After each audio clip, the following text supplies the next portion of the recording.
Panorama group, जो सोचता है वो करता है। नमस्कार, आप देख रहे हैं न्यूज हाट। मैं हूं आपके साथ रितेश शर्मा।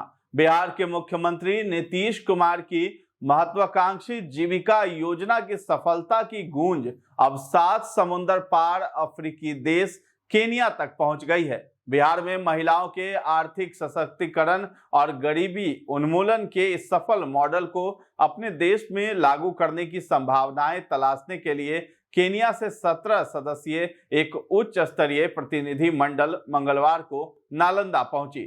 इस टीम ने यहां जीविका के तहत चल रही सतत जीविकोपार्जन योजना और दीदी की रसोई जैसी पहलों को बारीकी से समझा है।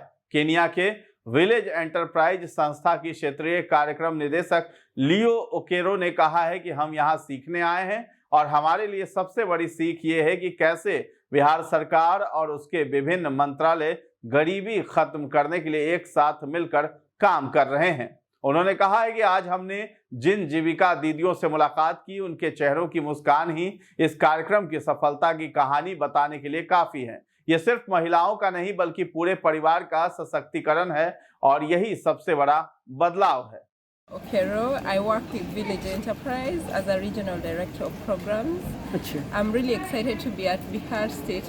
We came for a learning visit because we particularly want to learn on how the Kenyan government can implement getting a lot of good lessons or the lessons that we can take back home to scale this program through the government of Kenya, because I think you have such great successes implementing this program. How many members in this team?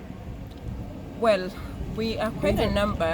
Yeah. I have to remember. I'm not so sure how many we are, but we are quite a number. What you learn, ma'am, from your Jivika? You visit from Jivika?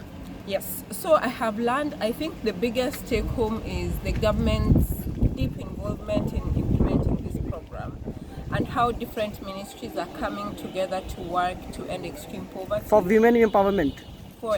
Say that again? Women empowerment? Yes, for women's economic empowerment. And I think it's not just for women, but it's for families, it's for households. Okay. And that's what makes a big difference. Just seeing the smiles of the women that we have seen today, the smiles of the faces, just tells about the success of the work that BRAC, the government of India, is doing to collaboratively, and I think that's a big lesson for us to take back home. You need to apply for Kenya also? Yes, definitely. A lot of key learnings that we are going to take back home. Designation? My designation? Yeah. I'm the regional director of programs at Village Enterprise.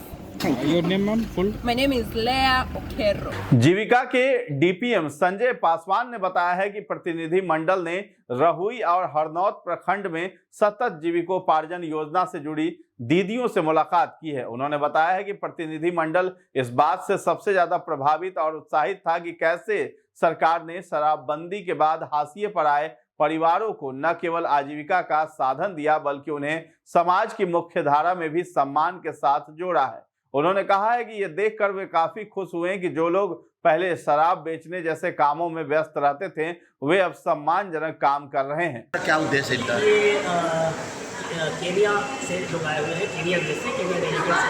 इसमें 17 सदस्य लोग आए हुए हैं और इनका basically जो उद्देश्य है ILE प्रोग्राम है, जिसमें जीविका, बंधन और ब्रैक इंटरनेशनल तीनों के ज्वाइंट कोलैबोरेशन से ILE प्रोग्राम चल रहा है। उसी प्रोग्राम के तहत ये लोग आए हैं जो बिहार में सतत जीविकोपार्जन योजना के तहत जो माननीय मुख्यमंत्री महोदय ने सतत जीविकोपार्जन योजना जो शुरू की थी बिहार में, उसमें जो बेस्ट प्रैक्टिसेस जो हो रहे हैं उस पूरे प्रोग्राम को इन लोग समझने के लिए और जानने के लिए आए हैं कि बिहार में ये प्रोग्राम इतना सक्सेसफुली कैसे रन कर रहा है, सरकार इसमें कैसे इतना बढ़ चढ़ के सपोर्ट कर रहा है। इन सभी चीज़ों को ये देखने समझने के लिए आए हैं। इसके बाद इस चीज़ों को समझने के बाद ये अपने देश में इस प्रोग्राम को इम्प्लीमेंट करेंगे। जिनके देश में भी इस तरह का कार्यक्रम चल रहा है, बस उसका जो सक्सेस रेट है इस तरह का सक्सेस रेट नहीं, इतना सक्सेस रेट नहीं है। उस सक्सेस रेट को ही लोग देखने के लिए आए हैं, समझने के लिए आए हैं। तो बेसिकली ये 2 जगहों में हरनौत और रहुई ब्लॉक में ये लोग मूव कर रहे हैं और यहाँ पे सभी चीज़ों को समझ रहे हैं। ये किस संस्था से ये लोग केनिया गवर्नमेंट से हैं, वहाँ की सरकार से हैं।